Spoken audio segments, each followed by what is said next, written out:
As obras da barragem de Oiticica, que tem verba do governo federal, começaram no dia 26 de junho de 2013. Mas 2014, logo no início, e ainda ninguém sabia para onde iriam as pessoas que moram na comunidade de Barra de Santana, em Jucurutu.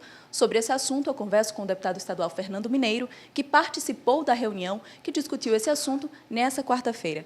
Deputado, para que as pessoas entendam melhor como é essa situação, a obra começou, mas as famílias não sabiam para onde iriam.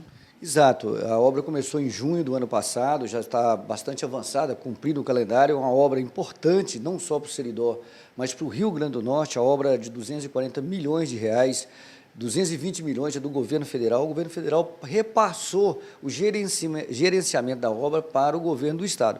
E todos nós sabemos das dificuldades, né, da ineficiência e da incompetência do governo para fazer gerenciamento, né, de qualquer coisa. Imagina uma obra desse tamanho. E até então, nessa quarta-feira, até o início desse ano, depois de 6 meses, né, de a obra tocando, os moradores de Barra de Santana, onde a comunidade vai ser bastante atacada, afetada, impactada pela obra, não sabiam para onde iam ser relocados, onde se ia fazer o reassentamento. Então, uma disputa muito pesada sobre a questão da área de reassentamento.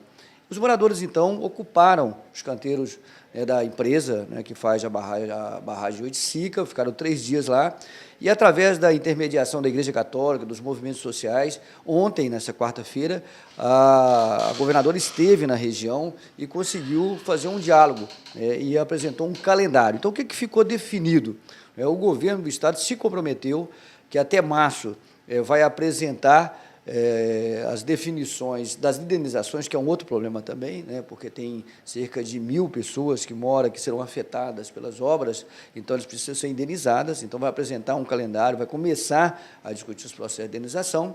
E uma outra questão é o processo de reassentamento.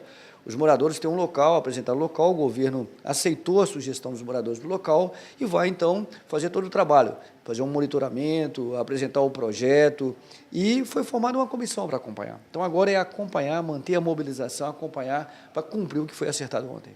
Deputado, os valores das indenizações, eles estão inclusos nessa verba de 240 milhões ou é uma outra? Não, estão inclusos nessa verba. A parte da indenização não tem dinheiro garantido. O que não está feito são os cadastros todos, né? Aliás, o cadastro está feito, não está feito o processo, que depois que faz o cadastro, que identifica quantas pessoas moram na região que serão afetadas, você tem que fazer um processo individual de cada um. Né? Saber o que tem na área, o que tem na propriedade dele, quanto vai valer. Então, esse processo ainda não foi feito. Precisa ser feito. Então, tem uma insegurança muito grande em relação a isso. Ontem foi um passo, foi uma vitória. Eu acho que a luta, a mobilização dos moradores garantiu essa vitória importante. Agora é dar continuidade, monitorar, cobrar, e nós vamos fazer esse acompanhamento. Eu tenho acompanhado esse problema desde o início. E tem um problema em relação à contrapartida do Estado. O Estado precisa depositar, este ano agora, 13 milhões e 200 mil reais de contrapartida. Para receber 200, você imagina. O governo federal entra com 200 milhões este ano e o Estado entra com 13. Mas o Estado, no orçamento, só tem 3 milhões e meio. Mas isso, nessa quarta-feira, também foi acertado com a governadora. Ela vai fazer a suplementação dos 7 milhões, dos 9 milhões e 700 que faltam, e vamos tocar, vamos acompanhar essa obra aí. E para as famílias, a reunião foi satisfatória? A gente sabe que, como elas estão um pouco distantes da capital, muitas vezes o que elas passam não chega, né, até aqui. Pois é, eu senti que eles se deram por satisfeitos com esse momento, mas vão manter a mobilização, né, porque eles só tiveram respostas, né, de um calendário, depois tiver a ocupação, que, aliás, nem precisava, né, se o governo tiver gerenciamento, nem precisava ocupar uma área para poder apresentar um calendário. Você imagina que ponto nós chegamos. As famílias estão mobilizadas, muito fortes, e muito convencidas que precisam ter garantido os seus direitos. Eu estive, além da reunião, eu andei na região, visitei a comunidade, e já tem áreas alagadas, porque durante o processo de construção, ainda está no início, mas tem barramentos já feitos, né? Então tem alagamentos, tem problema de passagem de comunidade para outra. Para você ter uma ideia, tem comunidades que estão passando de canoa entre uma e outra, né? Então isso afeta a vida da comunidade como um todo. Sobre a obra que começou em junho, um semestre, qual a avaliação? Ela tem ocorrido como deveria? Olha, tem, na parte física, na parte da construção da estrutura, tem ocorrido, sim, até com um pouquinho a mais do que estava previsto. Estava previsto cerca de 7% da obra, já tem 9%. Em construção. Então, isso aí já está ok. O problema é a parte social, né? Esse é o problema. Onde vão ficar as famílias? Não é? Então, constrói a obra e depois o pessoal vai ter que abandonar, porque a água vai chegar. Não é? Esse é o problema. E tem uma série de detalhes, não é? As plantações, as indenizações, construção de casas, não tem o projeto das casas, vocês imaginam. Se tem 300 famílias nessa comunidade de Barra de Santana, vai sair de lá.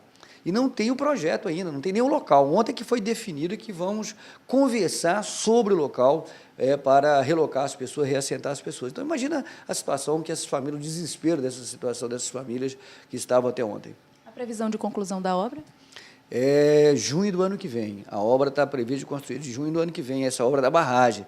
Então, serão aí a terceira barragem do estado, vai perder para Armando Ribeiro e vai perder para Santa Cruz. Um volume de água considerável. Uma obra muito importante, uma obra sonhada há 60 anos pelo estado do Rio Grande do Norte. É importante para garantir segurança hídrica para aquela região como um todo. E as famílias precisam de uma resposta. Então, as casas precisam ser construídas, por exemplo, até junho do ano que vem. Deputado estadual Fernando Mineiro, do PT, muito obrigada pelas informações. Alice Lima, para a TV Assembleia.